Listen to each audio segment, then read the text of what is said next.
और उसके बाद भी जब उनका जी नहीं भरा, उमाशंकर प्रसाद उनकी पकड़ में नहीं आ रहे थे, तो देखते ही गोली मार देने का आदेश जारी कर दिया कि जहाँ मिले उनको देखते ही गोली मार दो। लेकिन सक्रिय भाग लिए। महात्मा गांधी 1928 में महाराजगंज में आए, तो उस समय आज़ादी का इस मौके पर उनको याद करते हुए हमको ये लगता है कि ऐसे ही देशभक्तों और राष्ट्रभक्तों के कारण देश आज़ाद हुआ। और सबसे बड़ी बात यह है, उमाशंकर बाबू का प्रणांत भी 15 अगस्त 1985 को ही हुआ।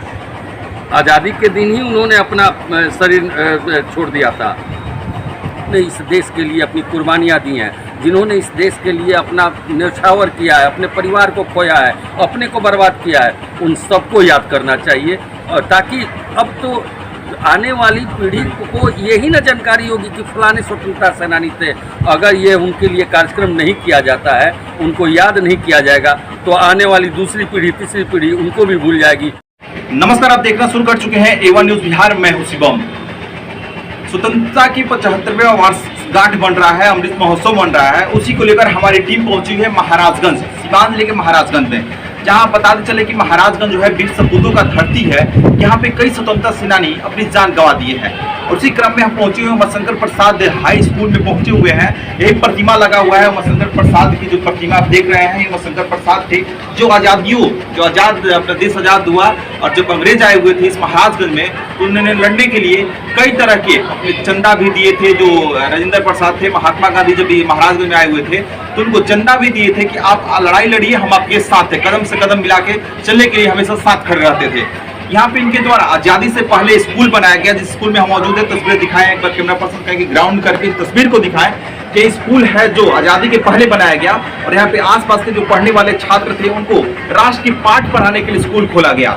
और इसी चीज को अंग्रेजों द्वारा देखा नहीं गया। उनको लगा कि यहाँ के बच्चे हैं, जब राष्ट्र की पाठ पढ़ेंगे तो फिर हम लोग जो गुलाम किए हुए हैं, इस देश कब्जा किए हुए हैं, फिर हम लोग कब्जा नहीं कर पाएंगे। उसके बाद अंग्रेजों द्वारा इस स्कूल में पुस्तकालय लगाया गया, पुस्तकालय बनाया गया था। उस पुस्तकालय को अंग्रेजों द्वारा जला दिया गया। इसके बाद ये भी कहा गया कि उमाशंकर प्रसाद जहां दिखे उनको गोली मार दिया जाए। गोली मार देने का ऑर्डर भी अंग्रेजों द्वारा दे दिया गया। इसके बाद जो उमाशंकर प्रसाद से भूमिगत होके भी अपने कार्य में लगे रहे कि किस प्रकार मेरा देश आजाद हो। और आखिरकार देश आजाद हो गया और आजाद देश में आज हम लोग जी रहे हैं। लेकिन आजाद देश में होने के बावजूद भी सरकार जो है इसे वीर सपूतों की याद में कुछ करने के लिए कतराती है। इनके पुण्यतिथि पे, इनके जन्म उत्सव पे कुछ कार्यक्रम करने में कतराती है। आखिर क्यों कतराती है, बहुत ही बड़ा सवाल खड़ा होता है। हम प्रतीक देखा जाता है कि मेरे चैनल में आपने देखा होगा कि 26 जनवरी हो, 15 अगस्त हो, उसके पहले हम कई तरह के स्वतंत्रता सेनानियों की कहानी के बारे में आपको बतलाते हैं। फिर इसी प्रकार 15 अगस्त कुछ दिन बाद आने वाला है। उसी क्रम में फिर पहुंचे हुए हैं महाराजगंज के स्वतंत्रता सेनानी के धरती पे,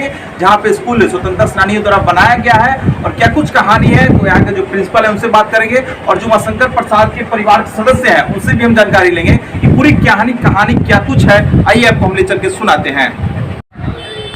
स्पष्ट रूप से कहा जाए तो उमाशंकर प्रसाद महाराजगंज के सच्चे अर्थ में मालवीय थे। 1903 ईस्वी में 3 दिसंबर 1903 ईस्वी को उमाशंकर बाबू का जन्म हुआ।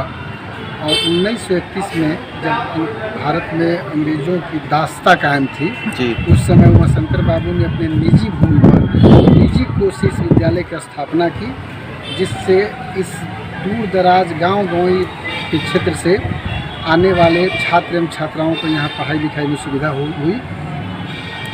और निश्चित रूप से उमाशंकर बाबू इस धरती के, इस क्षेत्र के पुरोधा थे और हम सभी के अभिभावक थे, इसमें कोई दो राय नहीं। स्कूल उनके नाम से चलता है। अभी तक यहाँ पे देखा जाता है कि किसी भी नेता का जन्मदिन आता है, कोई विधायक का जन्मदिन आता है, तो सरकार या नेता के द्वारा कितने खर्च किया जाता है, लेकिन इनके जन्मदिन पर या इनके पुण्यतिथि पर सरकार के द्वारा कोई कार्यक्रम वगैरह नहीं कराया जाता है। इसके लिए क्या मांग करेंगे आप?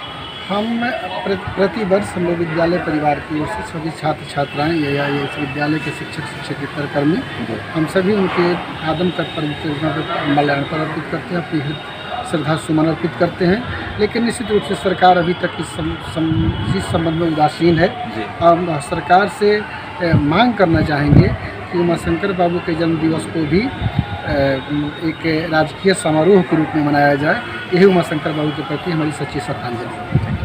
देखिए, यहाँ के प्रिंसिपल थे, स्कूल के प्रिंसिपल थे, इनका भी मांग है सरकार से कि इनको भी राजकीय सम्मान दिया जाए। क्योंकि प्रत्येक देखा जाता है कि कोई भी मंत्री या कोई भी विधायक, छोटे विधायक और जन्मदिन रहता है, कुछ भी रहता है, तो बहुत बड़ा वहाँ पे फंक्शन किया जाता है, लेकिन यहाँ पे वीर सपूत का जब जन्मदिन आता है, पुण्यतिथि आता है, तो कोई सरकार की तरफ से फंडिंग नहीं किया जाता है। इसमें मेरी भी मांग होगी, तमाम सरकार के ज़िले के जो वरीय अधिकारी हैं उनसे भी मेरी मांग होगी कि सरकार के द्वारा कुछ फंडिंग किया जाए कि जो इनके पुण्यतिथि आए, इनका जो जन्मदिन आए, उस पर कुछ अनोखा कार्यक्रम हो, ताकि लोगों को इस बात की जानकारी मिले कि उमाशंकर प्रसाद की कहानी क्या है, कुछ उसके बारे में बताया जाए। जो व्याख्या करने वाले लोग हैं वो पहुँचे और कुछ अनोखा कार्यक्रम हो। उनके परिवार के लोग भी मेरे साथ मौजूद हैं, उनसे भी हम जानकारी लेंगे पूरी कहानी जो है क्या कुछ है। परिवार के इनके सदस्य हैं मेरे साथ मौजूद हैं, जिले के वरिष्ठ पत्रकार भी हैं।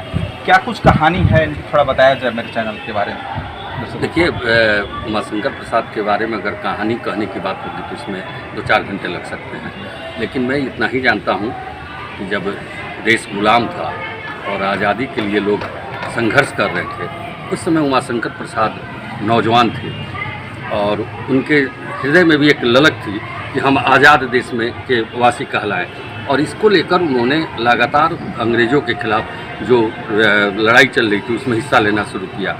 जैसे राजेंद्र बाबू आए, नमक आंदोलन था, उसमें वो सक्रिय भाग लिए। महात्मा गांधी 1928 में महाराजगंज में आए, तो उस समय चूँकि अंग्रेज़ों के खिलाफ लड़ने में आर्थिक मदद की भी बहुत ज़रूरत थी, तो उस समय उमाशंकर प्रसाद ने अपने पास से 1001 रुपया चांदी का सिक्का उनको भेंट किया।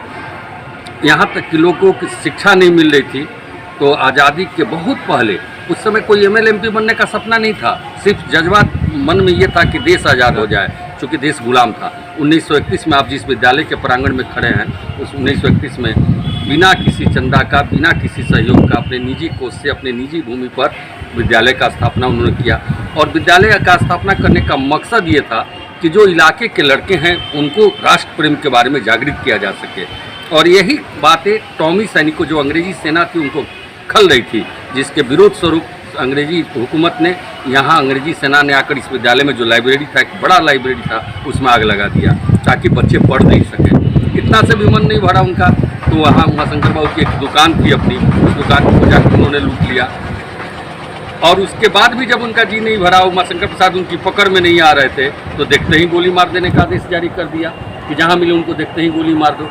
लेकिन कहा जाता है कि जो होनहार होता है, जो आगे की बात सोचता है, वो घबराता नहीं है, तो वही थे उमाशंकर प्रसाद। उससे वो विचलित नहीं हुए, उसके बाद भी वो लगातार अंग्रेजों के खिलाफ लड़ाई में सक्रिय भूमिका निभाते रहे। यहाँ तक कि जो उस आंदोलन में जो लोग लगे हुए थे, उनको भी अगर आर्थिक रूप से मदद की ज़रूरत थी तो उमाशंकर प्रसाद उनको आर्थिक मदद दिया करते थे, ताकि वो नहीं टूट जाए, वो उनकी हिम्मत नहीं टूट जाए और वो इस लड़ाई में लड़े रहे। और यही कारण था कि आज 75वां वर्षगांठ हम मना रहे हैं, अमृत महोत्सव मना रहे हैं आज़ादी का। इस मौके पर उनको याद करते हुए हमको ये लगता है कि ऐसे ही देशभक्तों और राष्ट्रभक्तों के कारण देश आज़ाद हुआ। और सबसे बड़ी बात यह है, उमाशंकर बाबू का प्रणांत भी 15 अगस्त 1985 को ही हुआ। आज़ादी के दिन ही उन्होंने अपना शरीर छोड़ दिया था। ये बहुत बड़ी बात है कि ये भी ये साबित करता है कि उनको इस देश से कितना लगाव था। देखा जाता है कि स्वतंत्रता सेनानियों की याद में जैसे महाराजगंज है, बीच की धरती है, और यहाँ पे सरकार के द्वारा देखा जाता है कि इनके पुण्यतिथि पे या जन्म उत्सव पे कुछ कार्यक्रम नहीं कराया जाता है, और वहीं कोई विधायक हो या सांसद हो, उनका जन्मदिन है या कुछ है, तो अनोखे अनोखे कार्यक्रम होते हैं। लेकिन इस पर चाहिए कि सरकार के द्वारा कुछ फंडिंग किया जाए और उनके पुण्यतिथि पे, उनके जन्म उत्सव पर कुछ कार्यक्रम कराया जाए सरकारी फंडिंग द्वारा। देखिए, ये शासन प्रशासन के सोच पर निर्भर करता है, और सबसे बड़ी बात है कि अगर ऐसी बातें हैं तो इसमें जनप्रतिनिधियों की अग्रणी भूमिका होनी चाहिए। आप देखिए, यहीं बगल में शहीद फुलेना स्मारक है, उसकी दुर्दशा आप देख रहे हैं। आप देख रहे हैं भारत माता की मूर्ति है, वह भी खंडित हो चुकी है। और आप तो मीडिया में आप भी हैं, आपने भी कई बार इस सवाल को उठाया, लेकिन आज तक उस पर कोई सुनवाई नहीं। आश्वासन दे दिया जाता है कि शीघ्र करा दिया जाएगा, इसको शीघ्र निर्माण करा दिया जाएगा। मैंने इसको ये आप मान कर चलिए कि हम स्वतंत्रता की बात करते हैं, देश की आज़ादी की बात करते हैं, अमृत महोत्सव मनाने की बात करते हैं, लेकिन जिनके वजह से यह समय आया है, यह आज़ादी मिली है, अमृत महोत्सव मनाने का मौका मिला है, उनके लिए कुछ करने में ज़रूर पीछे रह जाते हैं। आप उनके परिवार के हैं, सरकार से क्या मांग होगी उनके कार्यक्रम कराने के लिए या उनके जन्मोत्सव पर कार्यक्रम कराने के लिए सरकार से क्या मांग, क्योंकि आप उनके परिवार के सदस्य हैं? देखिए, हम सिर्फ उमाशंकर प्रसाद की पुण्यतिथि मनाई जाए, जयंती मनाई जाए, स्वतंत्रता सेनानी थे, मैं इस पर नहीं कह रहा हूँ। मैं ये कह रहा हूँ कि जो भी स्वतंत्रता सेनानी है, जिन्होंने इस देश के लिए अपनी कुर्बानियाँ दी हैं, जिन्होंने इस देश के लिए अपना न्यौछावर किया है, अपने परिवार को खोया है, अपने को बर्बाद किया है, उन सबको याद करना चाहिए। और ताकि अब तो आने वाली पीढ़ी को यही ना जानकारी होगी कि फलाने स्वतंत्रता सेनानी थे। अगर ये उनके लिए कार्यक्रम नहीं किया जाता है, उनको याद नहीं किया जाएगा, तो आने वाली दूसरी पीढ़ी, तीसरी पीढ़ी उनको भी भूल जाएगी और ये नहीं जान पाएगी कि हम आज़ादी कैसे प्राप्त किए। देखिए, उनके परिवार के सदस्य थे, इनकी भी साफ तौर पे कहना है कि सरकार को चाहिए कि कोई फंडिंग किया जाए, उनके जन्म उत्सव मनाया जाए, पुण्यतिथि मनाया जाए, ताकि आने वाली पीढ़ी इस बात को जाने कि स्वतंत्रता सेनानी कौन था, मेरा जब देश आज़ाद हुआ तो उस समय किन द्वारा लड़ाई लड़ा गया और पूरी घटना कैसे घटी, इसके बारे में जानकारी लेनी चाहिए। तमाम आपने बातचीत सुना होगा, हम प्रत्येक साल आपने देखा हो कि गणतंत्र दिवस हो या स्वतंत्रता दिवस हो, हर एक साल कोई ना कोई कहानी लेकर अपने चैनल के माध्यम से आपको बतलाने का प्रयास करते हैं, ताकि जो बीता हुआ समय था, उस अंग्रेजों द्वारा लड़ाई किस प्रकार लड़ा गया, क्या कुछ कहानी था, आपको अपने चैनल के माध्यम से दिखाने का प्रयास करते हैं। जय हिंद, जय भारत।